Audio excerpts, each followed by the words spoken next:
मैं शालिनी स्वागत करती हूँ आपका अपने चैनल द क्लासिकल स्टोरीज में। आइए सुनते हैं सुभद्रा कुमारी चौहान जी की लिखी कहानी ग्रामीणा। तो चलिए शुरू करते हैं। पंडित रामधन तिवारी को परमात्मा ने बहुत धन संपत्ति थी, किंतु संतान के बिना उनका घर सूना था। धन धान से भरा पूरा घर उन्हें जंगल लगता। संतान की लालसा में उन्होंने न जाने कितने जप तप और विधान करवाए। अंत में उनकी ढलती उम्र में पुत्र तो नहीं किंतु एक पुत्री का जन्म हुआ। तिवारी जी ने खूब खुले हाथ से खर्च किया। सारे गांव को प्रीत भोज दिया गया। महीनों घर में ढोलक बजती रही। कन्या ही सही, पर इसके जन्म से तिवारी के निसंतान होने का कलंक धुल गया। कन्या का रंग गोरा चिट्टा, आंखें बड़ी बड़ी, चौड़ा माथा और सुंदर सी नासिका थी। उसका नाम सोना रखा गया। सोना का लालन पालन बड़े लाड़ प्यार से होने लगा। सोना के 7 साल होने पर तिवारी जी ने घर में एक मास्टर लगाकर सोना को हिंदी पढ़वाना प्रारंभ किया। सोना ने थोड़े ही समय में रामायण महाभारत पढ़ना शुरू कर दिया। ज्यादा पढ़ाकर उन्हें सोना से कौन सी नौकरी करवानी थी, इसीलिए सोना का पढ़ना बंद करा दिया गया। अब सोना 9 वर्ष की सुकुमार सुंदर बालिका थी। उसकी सुंदरता और सुकुमारता को देखकर गांव के लोग कहते, तिवारी जी, आपकी बेटी देहात के लायक नहीं है। इसका विवाह तो कहीं शहर में ही करना। सुनते हैं शहर में बड़ा आराम होता है। तिवारी जी की बहन जानकी का विवाह तो गांव में ही हुआ था, किंतु इधर कुछ समय से वो शहर में जाकर रहने लगी। जब कभी वो शहर से चौड़े किनारे की साड़ी, आधी बांह का लेस लगा जैकेट, पैरों में काले काले स्लीपर पहनकर आती, तो सारे गांव की स्त्रियां दौड़ दौड़ कर उसे देखने आती। जानकी के पति नारायण ने मिल में नौकरी कर ली थी। उसे 20 रुपए माहवार मिलते थे। अब वो देहाती ना था, 16 आने शहरी बाबू था। जब कभी गांव में जाता, कान में इत्र का फाहा जरूर रखता।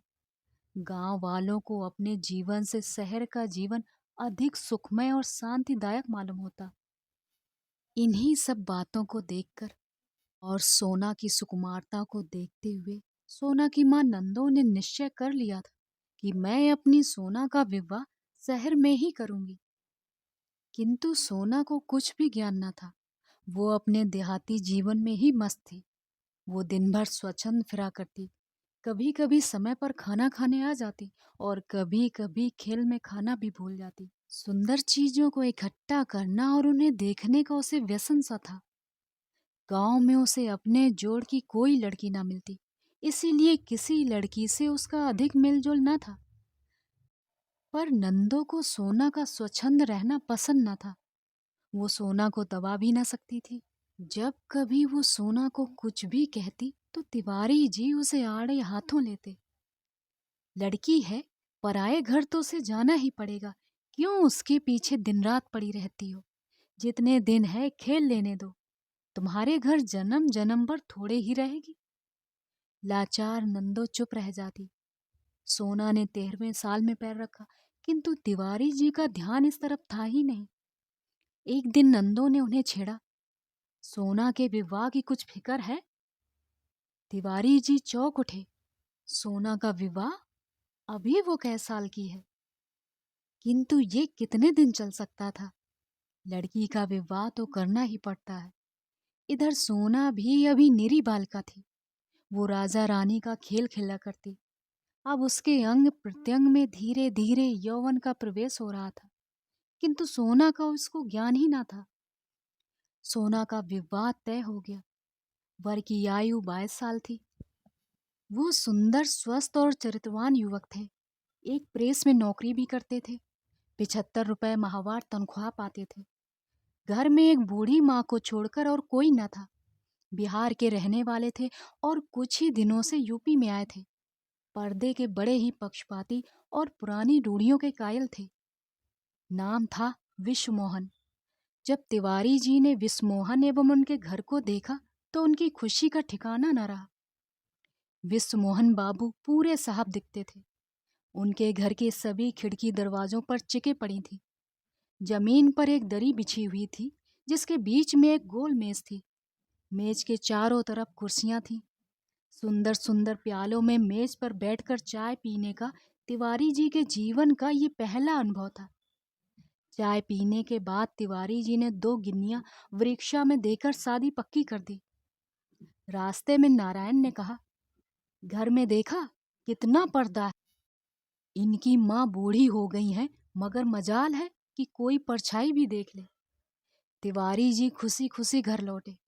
घर आकर उन्होंने नंदो के सामने वर के रूप और गुण का बखान किया तो नंदो फूली न समाई। वो जैसा घर और वर अपनी पुत्री के लिए चाहती थी वैसा ही उसे मिला। इसके लिए उन्होंने परमात्मा को धन्यवाद दिया और नारायण को मन से आशीर्वाद दिया। सोना ने जब सुना कि उसका विवाह हो रहा है तो वो दौड़ कर आई और माँ से पूछा, माँ, विवाह कैसा होता है और क्यों होता है? माँ समझ ही न सकी कि पुत्री को क्या जवाब दे, किंतु चतुर जानकी ने बात बना ली। वो बोली, विवाह हो जाने पर अच्छे अच्छे कपड़े और गहने मिलते हैं। विवाह होता है तो सास के घर जाना पड़ता है। सो तो मैं पहले से ही जानती थी बुआ जी कि विवाह होने पर सास के घर जाना पड़ता है। मैं कह देती हूँ, मैं कहीं नहीं जाऊंगी। विवाह चाहे करो या ना करो। कहती हुई सोना खिलने चली गई। नंदो बोली, जानकी दीदी, तुम लोगों की कृपा से मेरी सोना सुखी रहे। जैसा उसका नाम सोना है वैसे ही उसके जीवन में सोना बरसता रहे। सोना का विवाह हो गया। रामधन तिवारी की लड़की का विवाह गांव के अन्य विवाहों से बिल्कुल अलग था। उसमें सभी सामान शहर के लोगों के अनुरूप था। विदा के समय बेटी के रुदन को देखकर माता पिता विहल हो उठे। विदा के बाद पुत्री की विक्षोभ के साथ साथ तिवारी जी को संतोष भी था कि उनकी पुत्री अच्छे घर में ब्याही गई है और सुखी से रहेगी।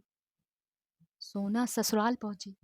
रास्ते भर तो जैसे तैसे आई, किंतु यहाँ आकर एक कोठरी में बंद कर दी गई। घर की साफ हवा उसे दुर्लभ हो गई। उसे ससुराल का जीवन बड़ा कष्टदायक मालूम हुआ। 4-6 दिन में ही वो मुरझा गई। एक दिन विश्वमोहन ऑफिस से ले गए थे। सास सो रही थी। सोना आंगन के दरवाजे तक चली आई। चिक को हटाकर जरा बाहर झांका। यहाँ देहात की सुंदरता तो ना थी, किंतु साफ हवा तो थी ही। उसी समय एक बुढ़िया वहां से निकली। सोना को उसने चिक के पास देख लिया। उसने आकर उसकी सास से शिकायत कर दी, बिष्णु की अम्मा, तुम्हारी बहू के लक्षण अच्छे नहीं हैं। सोना को समझ ही ना आया कि उसे किस काम के लिए डांट पड़ रही है। चिक के पास जाकर उसने कौन सा अपराध कर दिया? इसी बीच सोना को लेने तिवारी जी आ गए। उसने मन ही मन निश्चय किया कि अब वापस ना आएगी। लेकिन शहर वाले बहू को मैके में ज्यादा दिन नहीं रहने देते। विश्वमोहन 15 दिन बाद ही सोना को लेने आ गए। वो जब आ रहे थे तो उन्हें सोना रास्ते में पेड़ पर चढ़ी मिली। उसके साथ और भी बहुत से लड़के लड़कियां थे। सोना का सिर खुला था। सोना को विश्वमोहन ने देखा, किंतु वो उन्हें न देख पाई। पत्नी के रंग ढंग उन्हें सुहाए नहीं और उन्होंने निश्चय किया कि अब वो अपनी पत्नी को यहाँ न भेजेंगे। सोना फिर ससुराल आई। सास ने गृहस्थी का सारा भार सोना पर डालकर गृहस्थी से छुट्टी ले ली। सोना ने तो कभी घर का काम किया ही ना था, अतः उसे बहुत कठिनाई हुई। धीरे धीरे उसे काम का अभ्यास हो गया। घर में रात दिन बंद रहने की आदत ना थी। बाहर जाने के लिए उसका मन व्याकुल रहता। बाहर चना जोर गरम या अन्न आवाज सुनकर वो व्याकुल हो जाती। अपना जीवन उसे कैद खाने के समान लगता। सोना बहुत दिनों तक अपने को रोक ना सकी। वो पति एवं सास की आंख बचाकर घर के काम के पश्चात कभी खिड़की कभी दरवाजे के पास खड़ी होकर या जैसे ही मौका मिलता बाहर खड़ी हो जाती। बाहर का दृश्य, हरे भरे पेड़ पत्तियां देखकर उसे कुछ शांति मिलती। मोहल्ले वालों से ये बात सहन ना हुई। कल की आई हुई बहू सदा खिड़की दरवाजों में लगी रहे। पुराने विचार वाले पर्दे के पक्षपातियों को सोना की हर बात में बुराई नजर आने लगी। इसी बीच किसी काम से सोना की सास को गांव जाना पड़ा। अब पति के ऑफिस जाने के बाद वो स्वच्छंद हिरनी की तरह फिरा करती। कोई रोकने टोकने वाले ना था। कभी कभी वो चिक से बाहर भी चली जाती। आसपास की कई औरतों से उसकी जान पहचान हो गई। वो लोग सोना के घर आने जाने लगे। वो लोग जो सोना से घुल मिल कर घंटों बातें करते थे, बाहर जाकर उसके विषय में न जाने क्या क्या कहते। धीरे धीरे इन बातों की चर्चा विश्वमोहन के कानों में पहुंची। उन्होंने गांव से अपनी माँ को बुला भेजा। साथ ही सोना को भी समझा दिया गया कि वो संभल कर रहे। सास के आने पर सोना पर फिर से पहरा बैठा दिया गया। सोना का मन जरा मौका पाते ही साफ हवा के लिए मचल उठता और वो अपने को रोक न पाती। सख्त पर्दे में रह पाना उसके लिए कठिन हो गया। एक दिन विश्वमोहन को शहर के बाहर किसी काम से जाना पड़ा। सास खाना खाने के बाद लेट गई। सोना ने गृहस्थी का काम समाप्त करने के बाद कपड़े बदले और पुस्तक पढ़ने बैठ गई। पुस्तक कई बार की पढ़ी हुई थी, इसलिए उसका मन उस पुस्तक में नहीं लग रहा था। उसी समय ठेले वाले ने आवाज दी।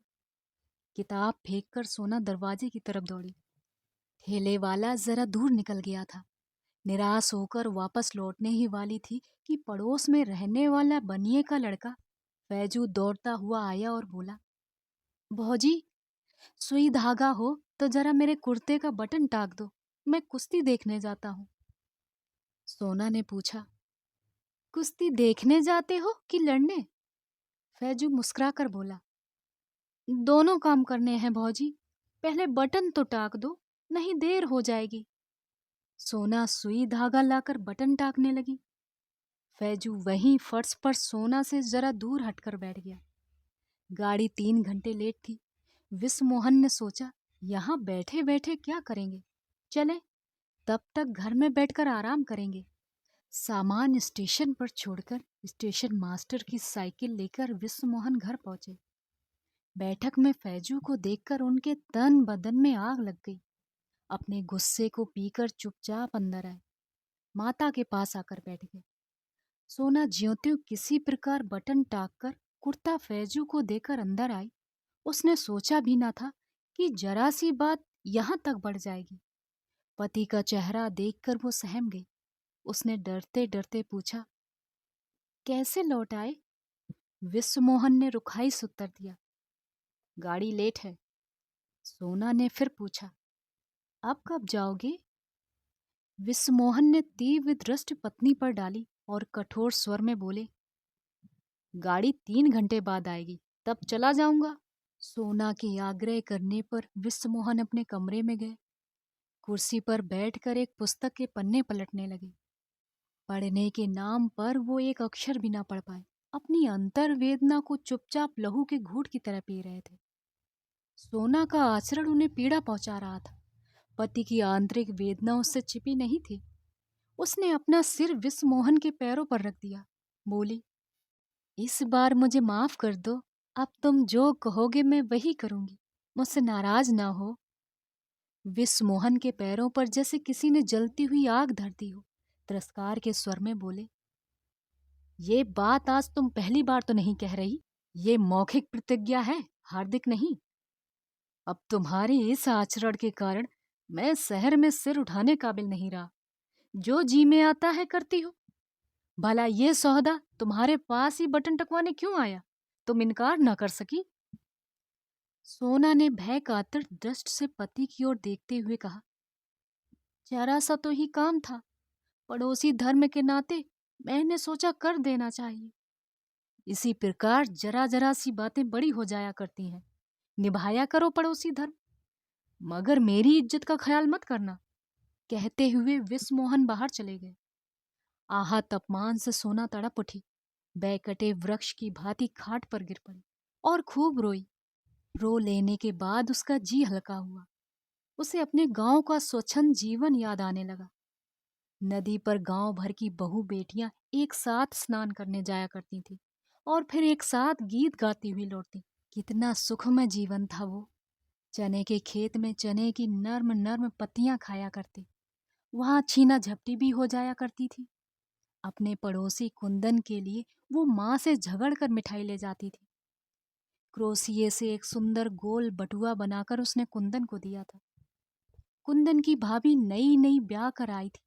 वो भी उनके साथ स्नान करने जाती, साथ बैठकर झूला भी झूलती। फिर मैंने कौन सा ऐसा पाप कर डाला कि इन्हें शहर में सिर उठाने की जगह नहीं रही। यदि किसी का कुछ काम कर देना पाप है, तो शायद ये पाप जाने अनजाने मुझसे होता ही रहेगा। मेरे कारण उन्हें पग पर लांछित होना पड़ेगा। तो मेरे इस जीवन का मूल ही क्या है? ऐसे जीवन से तो मर जाना ही अच्छा है। मैं घर के अंदर पर्दे में नहीं बैठ सकती, यही मेरा अपराध है ना। इसी कारण तो लोग मेरे आचरण में धब्बे लगाते हैं। मैं लोगों से अच्छी तरह बोलती हूँ, अच्छा व्यवहार करती हूँ, यही मुझ में बुराई है ना। आज उन्हें मुझ पर क्रोध आया, तिरस्कार के साथ मुझे झिड़क दिया। इसमें उनका कोई कसूर नहीं। वो तो देवता तुल्य पुरुष है, उनका हृदय तो कोमल है। फिर इन अपवादों का असर कैसे न पड़े। रामचंद्र जी ने भी तो जरा सी बात पर ही गर्भवती सीता को वनवास दे दिया था। फिर ये तो साधारण मनुष्य ही हैं।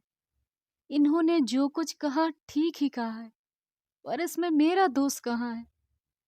जब इन्हीं को मेरा आचरण ठीक नहीं लगता, तो मैं जीकर क्या करूंगी? इसी प्रकार के अनेक संकल्प विकल्प सोना के मन में आए और चले गए। 3 दिन बाद विश्वमोहन लौटे। जाने से पहले उनमें और सोना में जो कुछ बातचीत हुई थी, वो प्रायः भूल गए थे। सोना के लिए एक अच्छी साड़ी और स्लीपर और कुछ हेयर क्लिप लाए थे, किंतु सामने ही चबूतरे पर उन्हें फैजू बैठा मिला। विश्वमोहन उसे देखते ही तिलमिला उठे। सारी बातें जीव की त्यों ताजी हो गई। चेहरा फिर गंभीर हो गया। सोना से एक बात भी न कर पाए।